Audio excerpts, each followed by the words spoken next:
안녕하세요. 저는 국어를 하고 있는 김진경 선생님입니다. 그래서 이번 겨울 예비고이 아이들 이제 수업 어떻게 할지 말씀드리고요.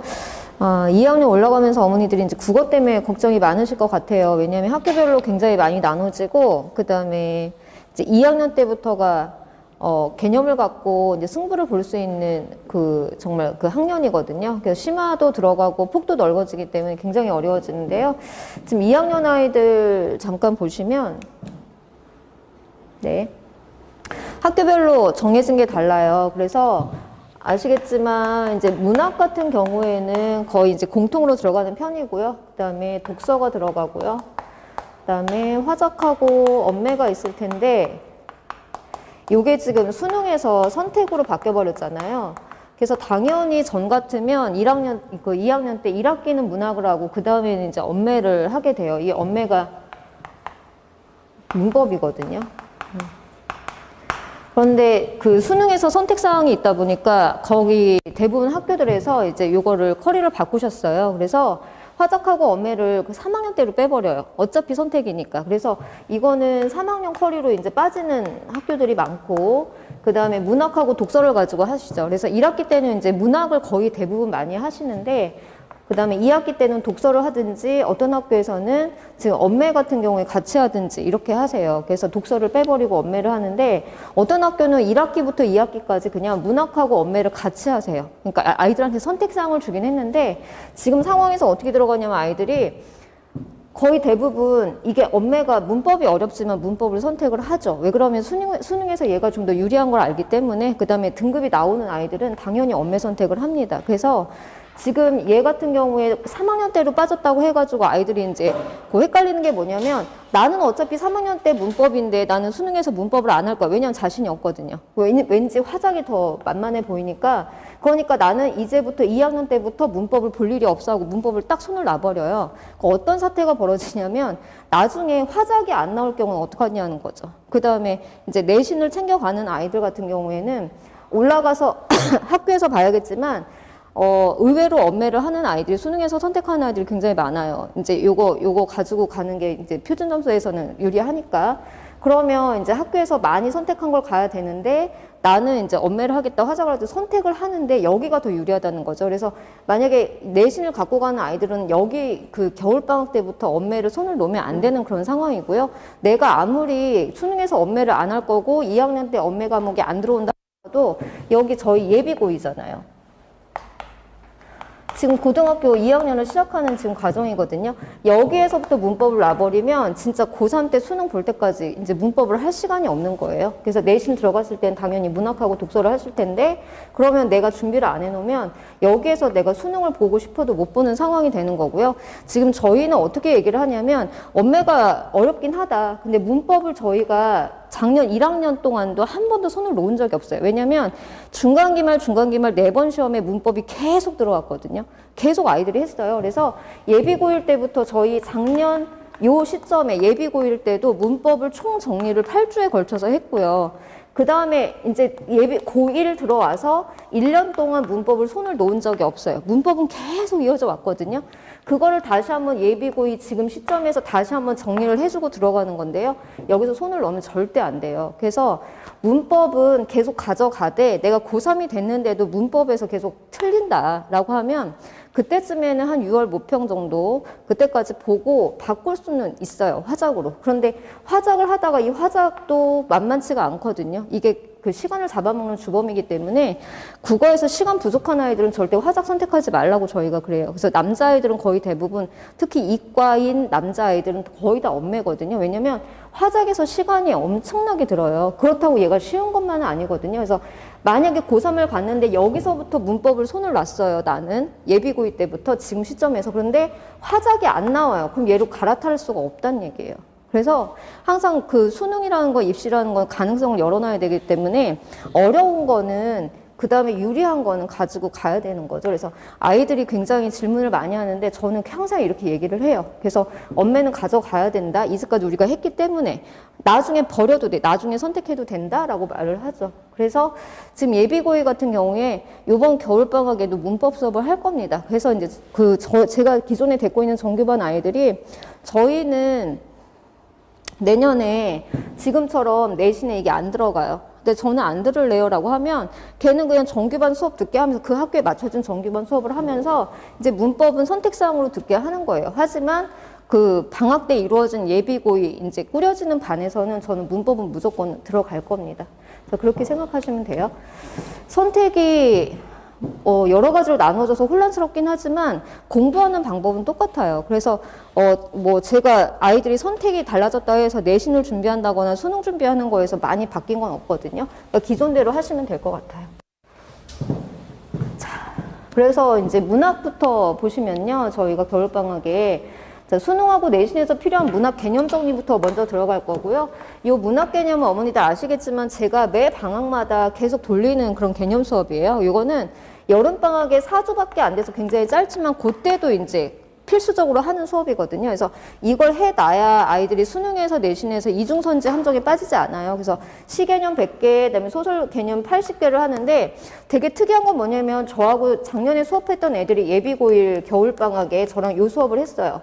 그리고 계속 온 녀석들은 저랑 같이 한 녀석들은 여름방학에 이 수업을 또 했어요. 그다음에 다시 올해 겨울방학에 또 이 수업을 할 거예요. 벌써 그러면 3번째잖아요. 그런데 요거를 아느냐 몰라요. 처음 보는 것처럼 이 100개 중에 80개 중에 아이들이 기억하고 있는 건 거의 한 20개 정도면 많아요. 그 정도로 아이들이 그러니까 계속 잊어먹는 그런 상황들이기 때문에 근데 요거는 시험에서 굉장히 많이 쓰는 개념이기 때문에 계속 반복해서 이제 환기를 시켜줘야 되는 거고요. 그다음에 여기 보시면 맨 끝에 보이실지 모르겠는데요. 현대시 작품 들어갈 거예요. 그래서 문학 작품에서 2학년 아이들 문학에서 이제 가장 아이들이 어렵다고 얘기한 게 뭐냐면 현대시가 굉장히 많이 들어올 거고요. 그 다음에 고전 문학이 굉장히 많이 들어오는데 고전 시가가 이제 아이들의 발목을 잡는 거예요. 그래서 C파트예요, C파트. 특히 여기를 아이들이 어려워하는데 1학년 때는 좀 이렇게 역사별로 고전부터 해가지고 이제 짧은 단형 시조들 또는 짧은 애들을 엮었다라면 여기서부터는 길이부터가 길어져요. 왜냐하면 가사 작품이 들어갈 거거든요. 그 다음에 연시조 같은 거 들어갈 거고요. 여기 2학년 때도 이제 시대별로 작품을 보기는 하는데 이 분량이 굉장히 많아지거든요. 깊어지는 거예요. 그래서 1학년 때하고는 차원이 달라요. 그다음에 현대시 같은 경우에도 여기서 2학년 때 고2 때 들어오는 작품의 수준은 굉장히 높아져요. 그래서 1학년 때는 거의 대부분 보면 알 수 있는 작품들이 들어오지만 여기에서는 이런 시도 있었나? 이런 작품은 어떻게 봐야 되지? 이런 작품들이 내신이나 이런 데 다 들어오기 때문에 좀 난이도를 올려가지고 현대시 독해법이 들어갈 겁니다. 그래서 현대시 중요 작품 위주로 해가지고요. 독해법 위주로 완성을 할 거예요. 그래서 독해법을 저희가 작년 이맘때도 다 이렇게 강의를 했었는데 그걸 독해법을 좀 더 심화해가지고 독해법 하고 그다음에 작품 분석하는 거 그다음에 여기서 들어온 작품들은 이제 아이들 이 주변 학교에서 이제 선생님들이 많이 쓰시는 작품들이 있어요. 고2 과정에서. 그래서 수능 기출이라든지 그다음에 평가원 기출 그 다음에 학교 기출문제에서 많이 쓰였던 문제들을 선별해가지고 저희가 독해법으로 완성을 할 거예요. 자, 그렇게 보시면 되고요. 자, 그 다음에 아이들 어려워하는 고전문학 파트인데요. 자, 고전문학은 보이듯이 어휘하고 개념 정리 들어갈 겁니다. 그래서 이것도 매 방학마다 하는 건데요. 저희 작년 겨울방학에도 했었어요. 그거 가지고 이제 1년 동안 잘 써먹고 이제 왔는데 거기가 비어 있었던 아이들도 굉장히 많고요.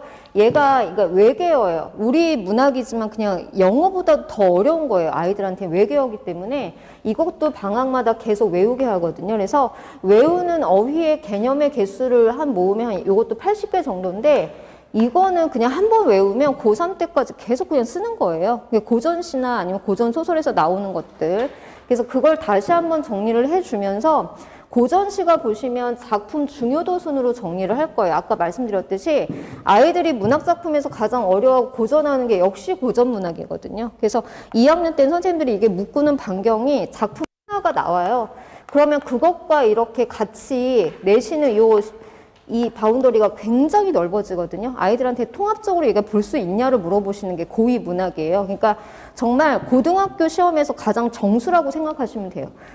그렇기 때문에 요거는 이제 저희가 1학년 때 시대별로 이렇게 배웠어요. 1학년 2학기 그 중간이나 기말고사 파트가 여기거든요. 그래서 이거를 고전 시간을 시대별로 하는 걸 저희가 했었거든요. 그래서 요번에는 시대별이 아니에요.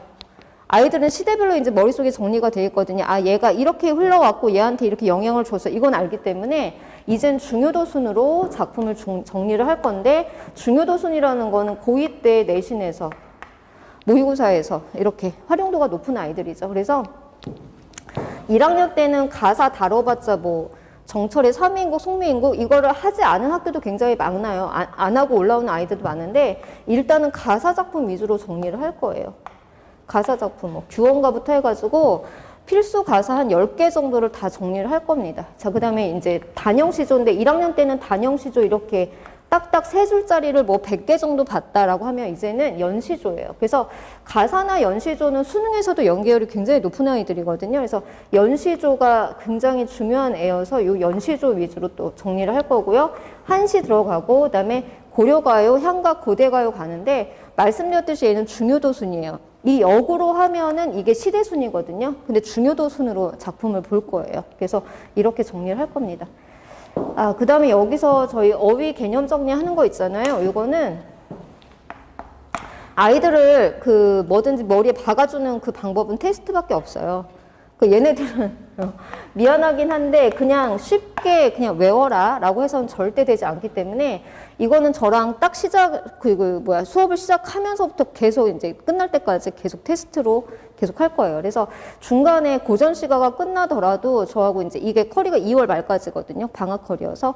그러면 2월 말까지 계속 들어가는 그 테스트예요. 그래서 처음에는 어휘하고 이제 개념 정리, 어휘 같은 것만 이렇게 테스트를 보다가 다 끝나고 나면 작품까지 다 끝나고 나면 그 다음에 이제 저희가 테스트는 작품을 아예 이 통째로 내버릴 거예요. 그래서 다 빈칸을 뚫어가지고 아이들이 작품을 독해할 수 있는 방법들을 터득할 수 있게 할 겁니다.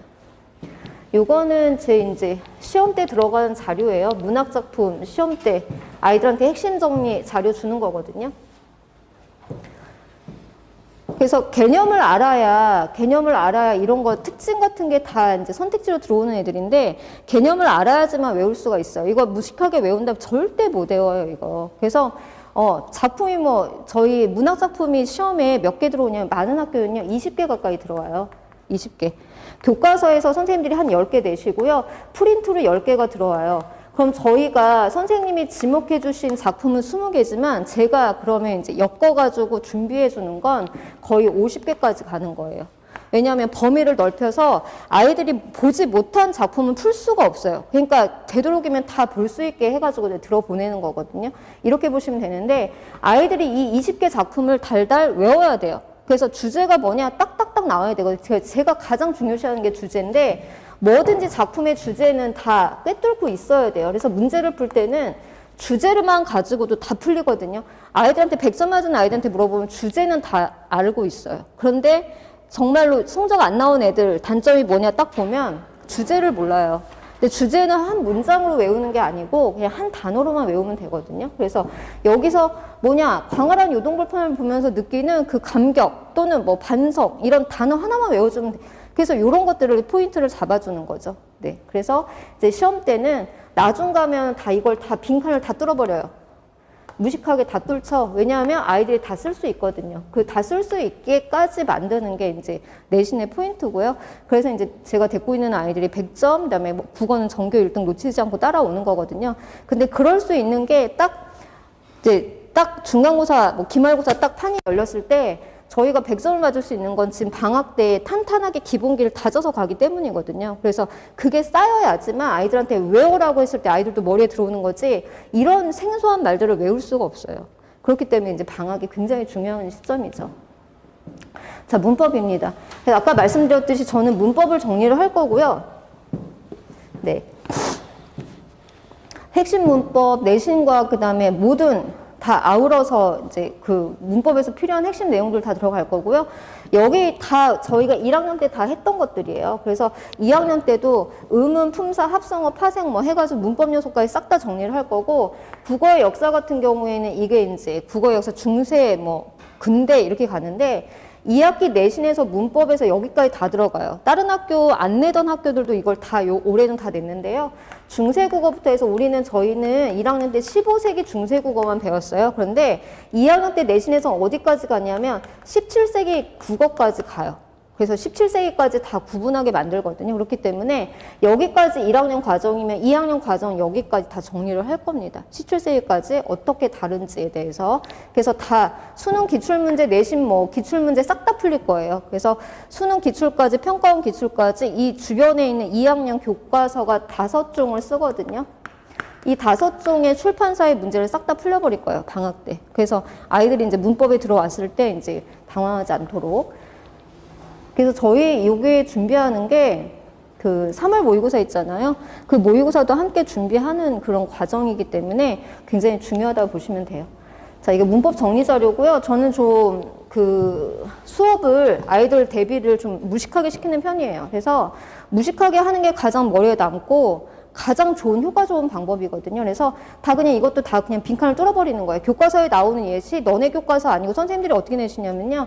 얘네가 비상이다 그러면 선생님들이 지학사에 있는 예시를 가져와서 얘네한테 내버리세요. 서술형으로. 아이들은 한 번도 본 적이 없잖아요. 근데 저희는 이거 뭐야 이렇게 가는 건데 이렇게 교차로 내시는 거죠.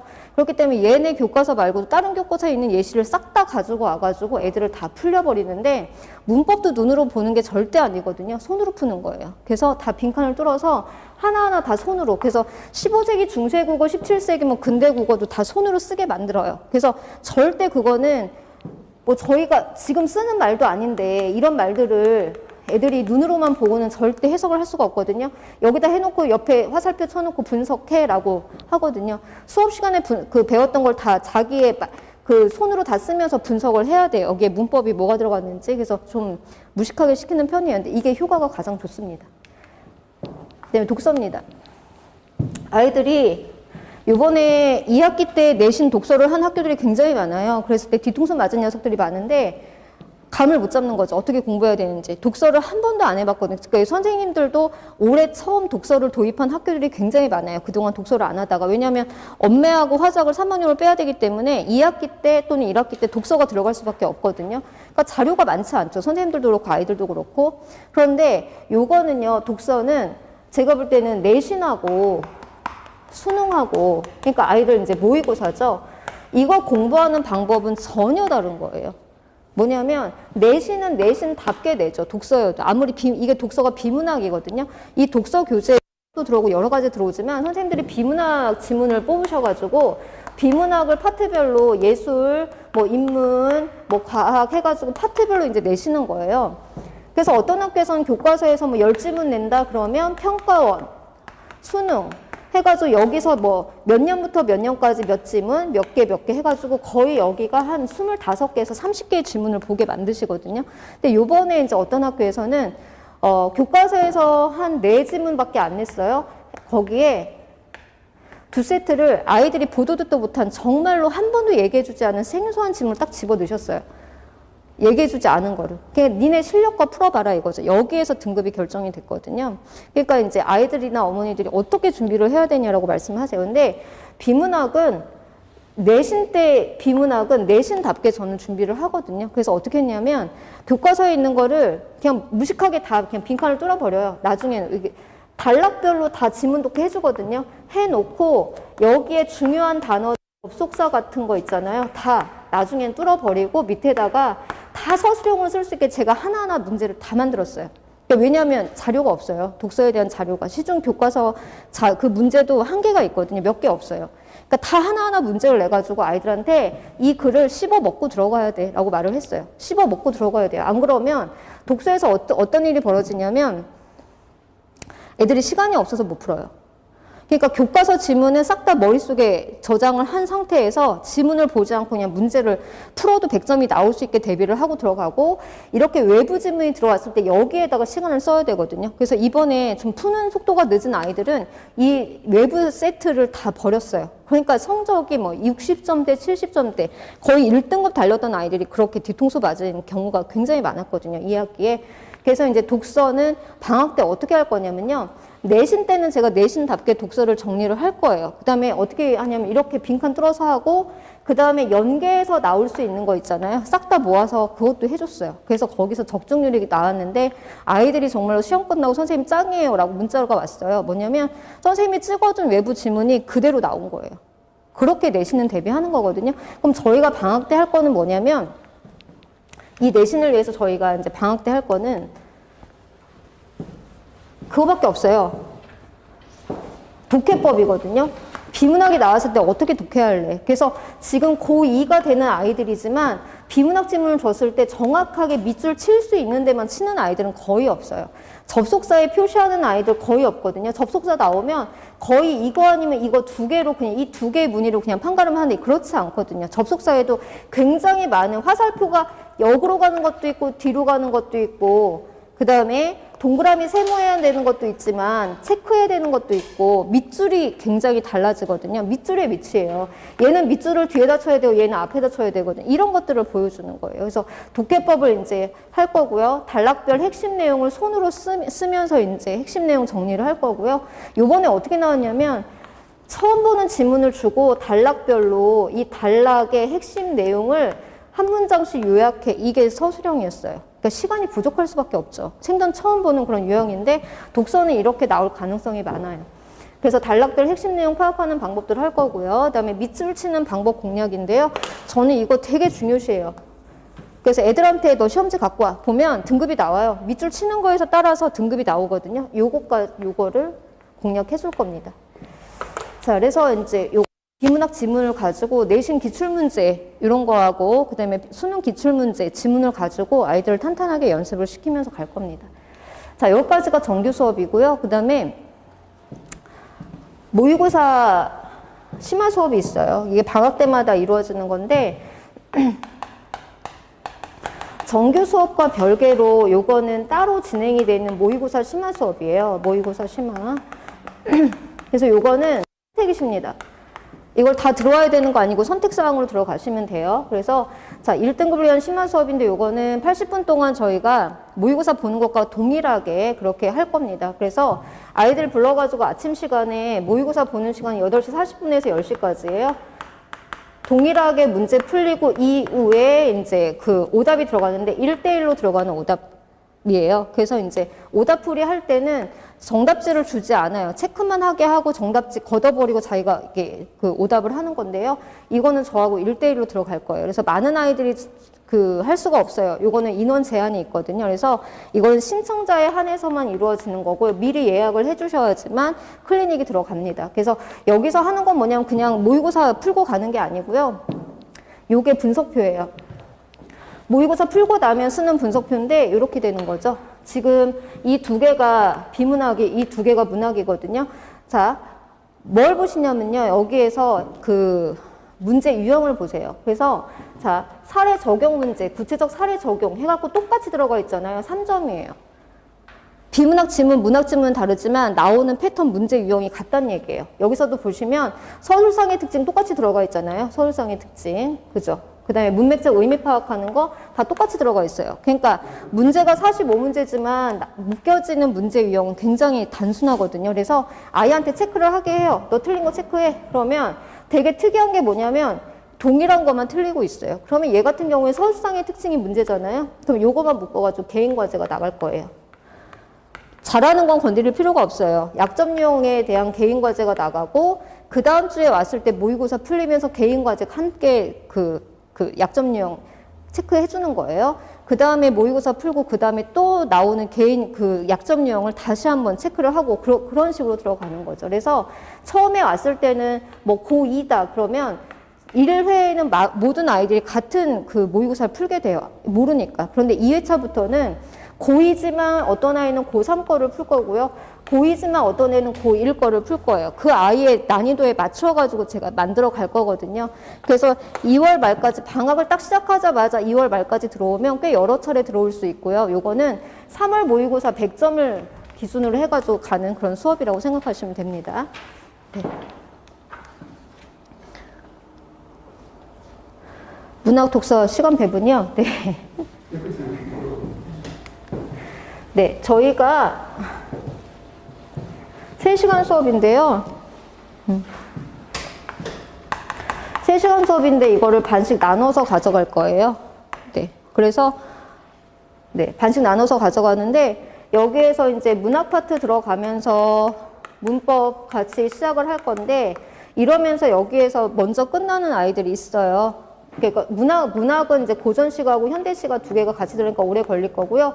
문법 하면서 이제 그 남는 시간에 요게 먼저 끝날 거거든요. 그러면 그 뒷파트에 이제 독서를 붙여서 같이 할 거고요. 그 다음에 제 생각은 어떻게 했었냐면 독서는 과제로도 계속 나갈 거예요. 그래서 제가 모의고사 같은 경우에는 숙제를 절대 내주지 않거든요. 제 수업 3시간인데 그 시간에 할 게 너무 많은데 모의고사까지 건드릴 수는 없어요. 그래서 모의고사는 따로 제가 모의고사 심화로 할 거고 독서는 과제로 나가면서 여기에서 같이 숙제 체크하면서 그다음에 독서 파트만 따로 묶어서 또 정리를 할 거예요. 그래서 독서는 좀 많이 건드려 준다라고 생각하시면 돼요. 네. 그래서 어쨌든 말씀드렸던 그 네 파트를 다 정리가 들어갈 거기 때문에 걱정하지 마시고요. 3시간 안에 시간 배분을 해서 그렇게 갈 겁니다. 네. 또 다른 거는 없으신가요? 네. 네. 내신 기간 동안에는 해당 학교가 아니라면 수업을 못하는 건가요? 아니요. 고2 어떻게 했냐면요. 이번에 제 수업이 고2 수업이 독서도 깔리고 문학도 깔리고 문법도 깔려요. 그러면 그 학교가 아니어도 나는 이 학교가 아닌데 문법이야. 그럼 거기 들어와서 들었어요. 왜냐하면 진도가 같아요. 문법 같은 경우에 너무 튀는 범위가 아니라면 그래서 뭐 A라는 학교 수업할 때 B, C 애들이 들어와가지고 같이 수업하고 그랬거든요. 근데 독서는 그럴 수가 없어요. 왜냐하면 독서는 출판사가 정해져 있고 학교마다 다르기 때문에 불가능하지만 문법 파트 같은 경우에는 가능합니다. 네. 되셨나요? 네. 그래서 여기까지만 하겠습니다.